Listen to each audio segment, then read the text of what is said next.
Hey, welcome to Comfy Cozy Up. So before I get into what I've read this week and what I am reading, let's get to the A Journal Mood workshop, which is this Sunday, the 20th at 3 p.m. Eastern Time. The invites were already sent out. So if you did not receive one and you are interested, you can email me or you can head over to my Instagram and send me a DM and I will give you the information that you need. Also, the video on my Instagram show you what to bring. So if you missed that, pretty much it's going to be an envelope journal. So it's a 10 by 13 envelope that you may have at home, preferably the ones without the padding.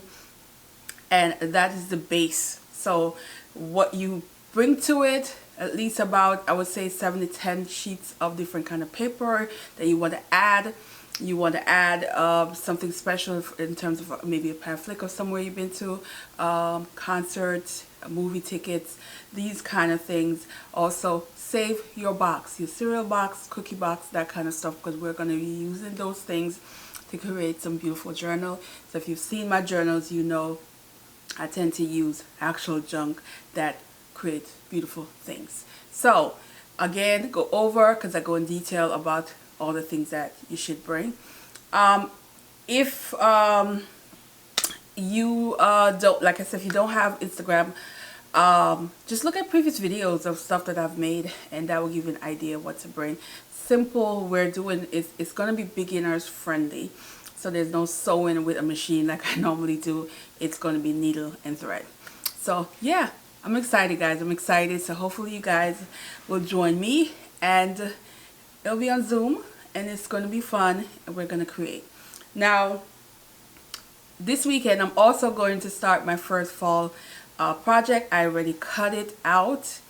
And I attempted to make this project before in the early part of spring, but I ran out of fabric because of the fabric that I got was sample pieces, and I thought I didn't cut it right.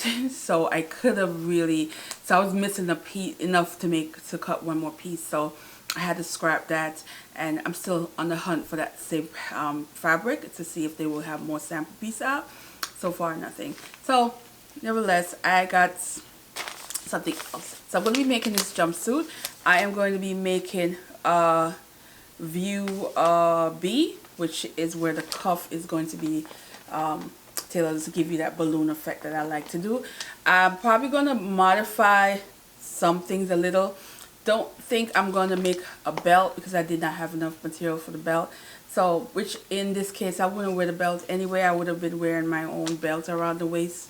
I got some nice belts. So this is what I'm going to be making. So I'm excited to do this, and this is going to be my first fall project. And hopefully I can wear it to dinner in September. That's the goal. So that is the project. I also was working on where I show you how I tea dye my papers, which is so simple. Boiling the tea. I let the tea sit for a couple of hours to get everything I could possibly get out of the tea bag, and then I put in a spray bottle and I spray my papers. Literally, that's it. It's less work. There's other, and also you tend to not waste, because the other method is to pour it in a container and let the papers sit in there.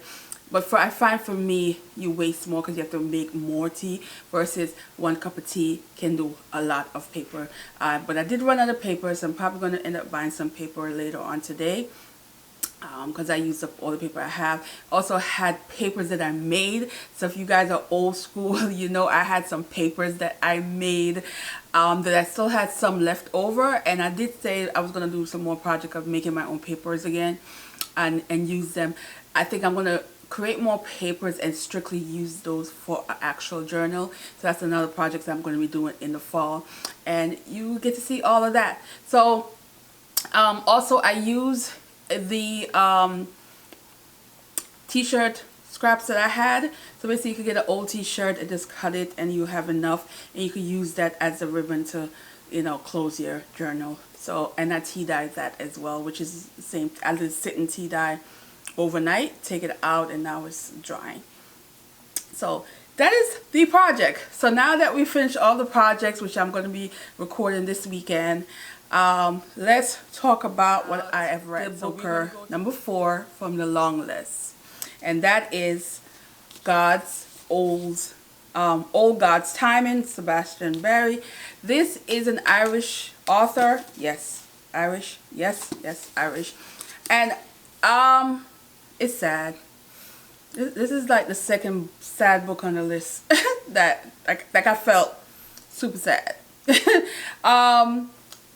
It's one of those where I kind of was just like, it felt like in the beginning he was babbling a little, but once I get past those stages and I realize it's really a haunting situation, I was able to get into it more. So this follows a policeman who's retired, and he's now into this isolated part of the coast of Ireland, and he's like away from everything, and you're not sure why until 2 of his former colleagues showed up, or 2 police officers showed up at his door.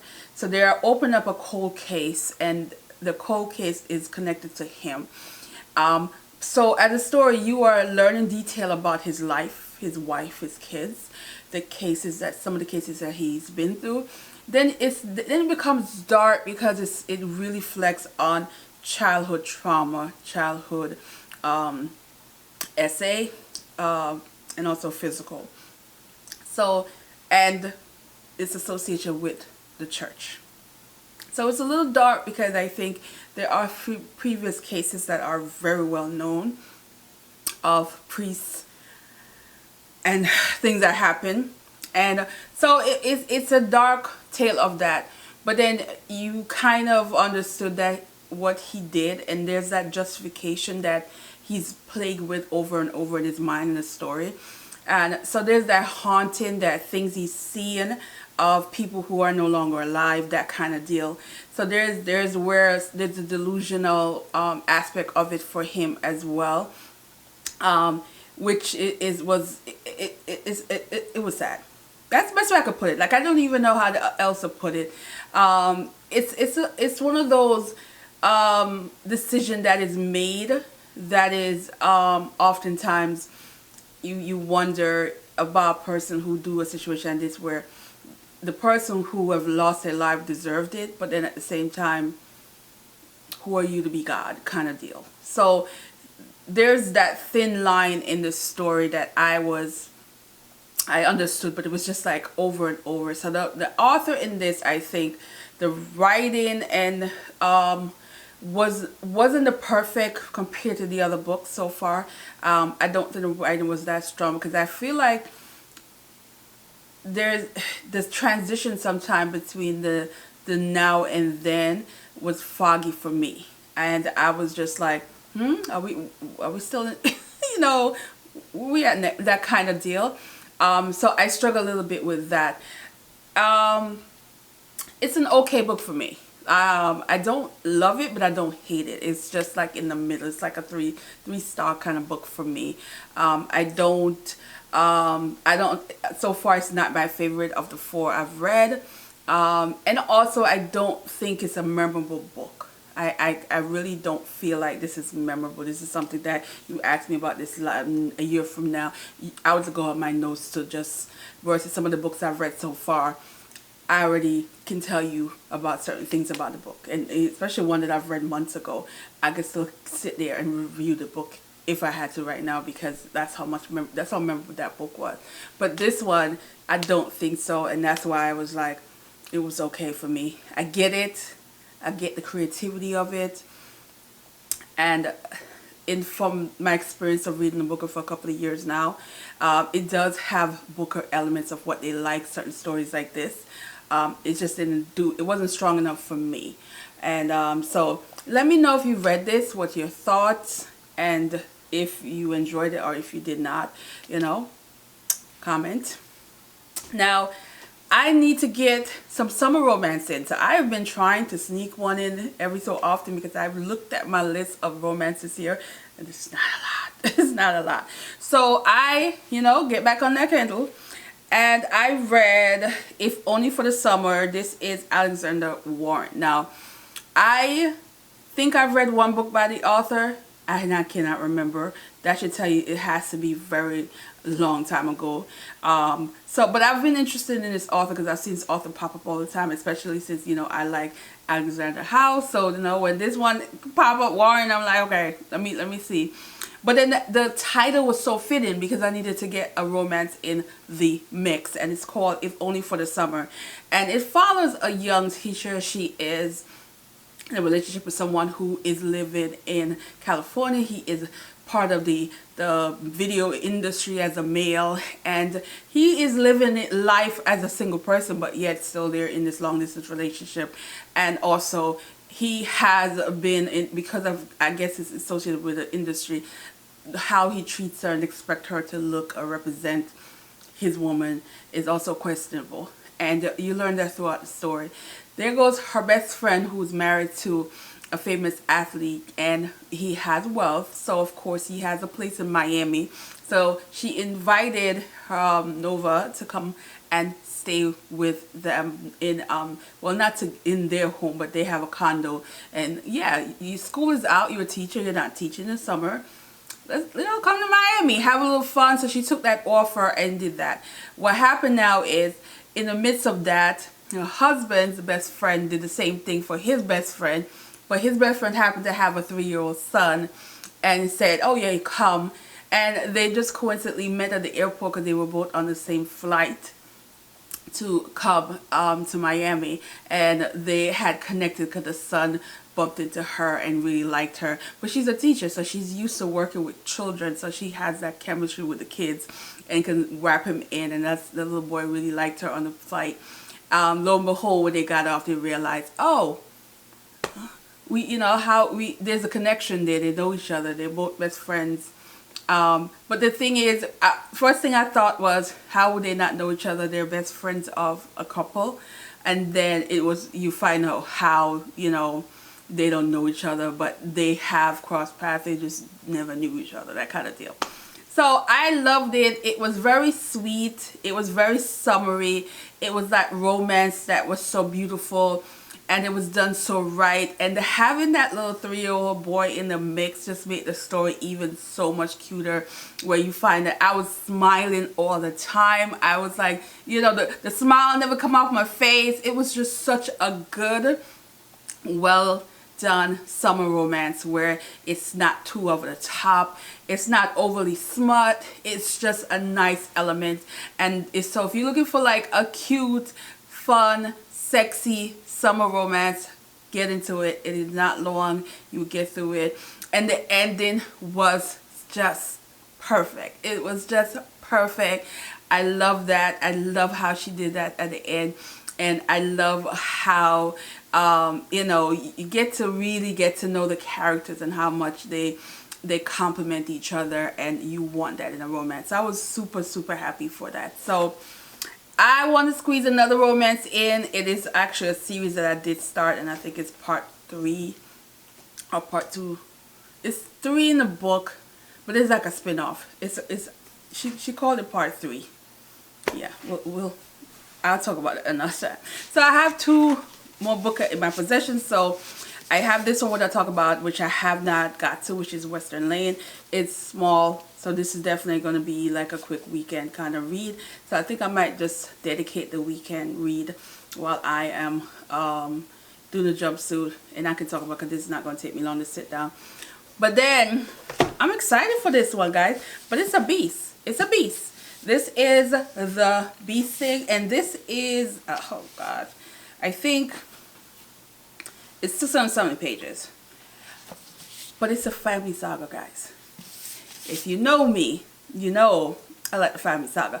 And the last couple of bookers, I've enjoyed all the family saga more than probably the average person. One of my favorite books last year was a family saga on the list.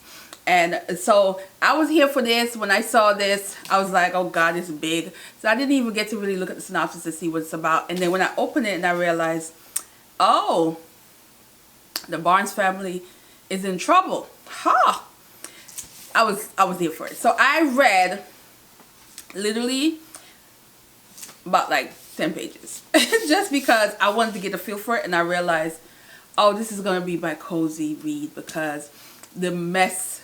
This sounds like a messy family so far, and how it's written is very much. It's definitely an easy flowed read, not complicated at all. So for a book like this size, I love that it's gonna just like suck me in. So I'm gonna probably take a while.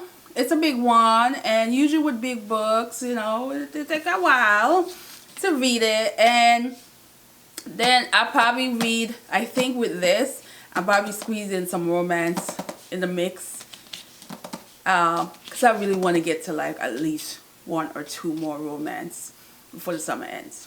So this is looking like my bedside book for the next 2 weeks. Probably gonna take about 2 weeks to read this.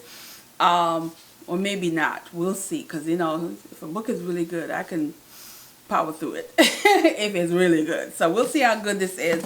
If you've read this, maybe not. Don't tell me nothing yet. I want to be in the moment. So yeah, so these are the next 2 books that I'm going to get through, and as well as my sewing project. Also, what I want to talk about, journal, which I'm probably going to share on my Insta story. But when you get tissue papers like this, and you are into junk journal, you are into collage, you're into art journal, don't throw them away. Don't throw them away.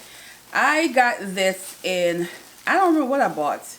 And I got these came, and I always use them. I've used them several times on collages, and it's such an extra to add to a page.